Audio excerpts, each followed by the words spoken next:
ৰাজ্যত বলিছে নিৰ্বাচনী বতাহ। ৰাজ্যৰ আন সমষ্টিৰ দৰে এটি আকৰ্ষণীয় সমষ্টি হিচাপে চিহ্নিত হৈছে 30 নম্বৰ হাজো শুৱালকুছি বিধানসভা সমষ্টি। বিধায়িকা নন্দিতা দাসে কংগ্ৰেছ দলৰ প্ৰাৰ্থী হিচাপে সমষ্টিটোৰ পৰা নিৰ্বাচন খেলাৰ বাবে চলাইছে কুচকাৱাজ।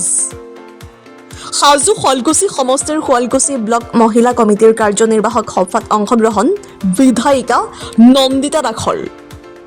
দদৰাত শুৱালকুছি ব্লক মহিলা কংগ্ৰেছৰ কৰ্মী সভাত অংশগ্ৰহণ কৰি শাসকীয় বিজেপি চৰকাৰক তীব্ৰ সমালোচনা বিধায়িকা নন্দিতা দাসৰ।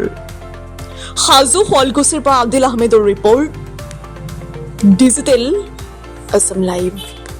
ভৱিষ্যত প্ৰজন্মৰ ধাৰাবাহিক হিচাপে উঠি আহি আছে। আমি কি ধৰণে তেওঁলোকক আমি সহায় কৰিম? মোৰ ল'ৰা, মোৰ নাতি, মোৰ কিবা এইবিলাকক আমি কি ধৰণে সহায় কৰিম?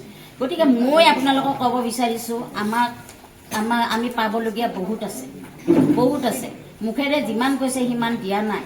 ধ্বংস কৰি আছে অসমখন একফালৰ পৰা এক পদকে ধ্বংস কৰি আছে। আপোনালোকে ভাবক, আগৰ দিনত সঞ্চয় কৰি থোৱাৰ সকলো সম্পত্তি একফালৰ পৰা শেষ কৰি আছে।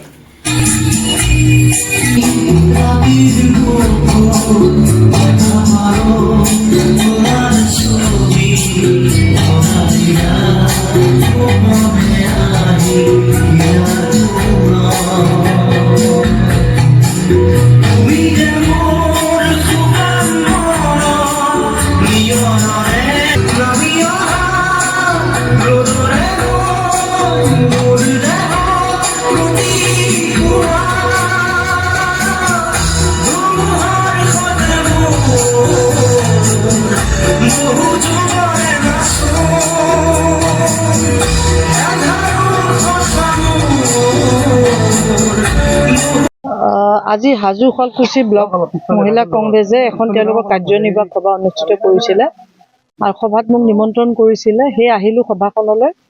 মোৰ লগত জিলা মহিলা কংগ্ৰেছৰ সভানেত্ৰী দীপালী তালুকদাৰ ডাঙৰীয়ানী আছে আৰু ব্লক মহিলা কংগ্ৰেছৰ সভানেত্ৰী জ্যোতিমা দাস ডাঙৰীয়ানী আছে আৰু কেইবাজনো আমাৰ চিনিয়ৰ মহিলা আমাৰ নেত্ৰী আছে। তো আমাৰ উদ্দেশ্য এটাই, যিহেতু আমি এইবাৰ বিধানসভা নিৰ্বাচনত আমি বিজেপিক পৰাভূত কৰিব বিচাৰিছোঁ। এই ক্ষেত্ৰত আমাৰ দলটো শক্তিশালী কৰিব লাগিব আৰু দলটো শক্তিশালী কৰিবলৈ হ'লে অকল আমি কেন্দ্ৰীয় পৰ্যায়ত লাগি থাকিলেও নহ'ব।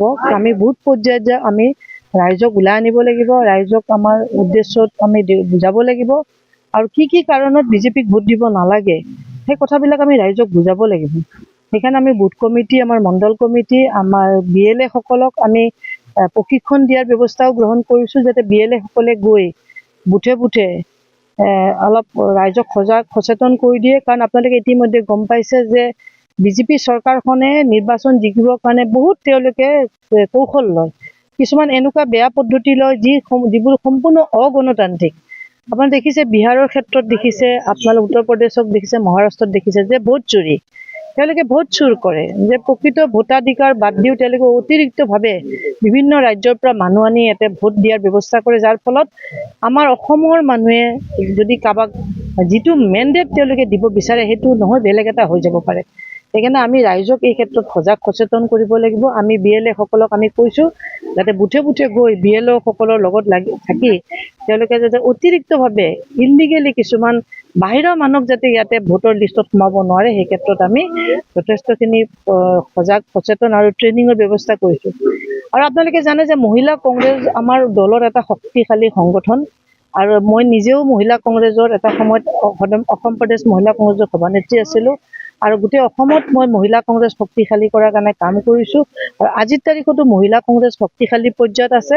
সেয়ে আমি ভাবিছোঁ আমি আমাৰ সংগঠনটো মহিলাসকলকো যাতে আমি সজাগ আৰু সক্ৰিয় কৰি দিওঁ। তেওঁলোকৰ যিখিনি দায়িত্ব কৰ্তব্য, তেওঁলোকৰ বুথ লেভেলত, মণ্ডল লেভেলত, ব্লক লেভেলত তেওঁলোকৰনো কি দায়িত্ব, দলটো শক্তিশালী কৰাৰ কাৰণে, বিজেপিক পৰাভূত কাৰণে, এই কথাখিনি পুংখানুপুংখভাৱে পাতাৰ কাৰণে আজি মই ইয়াত আহিছিলোঁ। আৰু মই ভাবোঁ যে আগন্তুক দিনত হাজো শুৱালকুছি যিটো বিধানসভা চিট, এই বিধানসভা চিটটোক আমি অতি সহজে বিজেপিক পৰাভূত